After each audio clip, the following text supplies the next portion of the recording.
3 жыл ішінде Қазақстанда жұмыс істейтін қытайлық компаниялар көлемі 35%-ға артты. Бұл туралы Қазақстандық стратегиялық зерттеулер институтының директоры Ерлан Қарин мәлімдеді.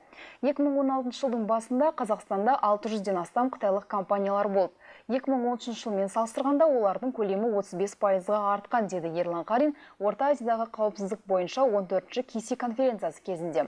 Спикердің атап өтуінше, қытайлық компаниялардың бір бөлігі сауда және құрылыс сферасында тіркелген. Қазақстандағы шетелдік қатысумен құрылған компаниялардың саны бойынша Қытай 5-ші орында. Алғашқы төрттікті Ресей, Түркия, Нидерланды және Германия қорытындылайды. Олардың әрқайсысының үлесіне 9000 кәсіпорыннан келеді.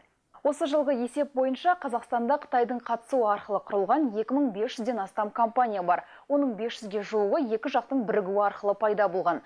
2016 жылы көрші елдің қатысуымен жүзеге асырылатын 6 жоба жоспарланып отыр. Жалпы көлемі $4 миллиард құрайды.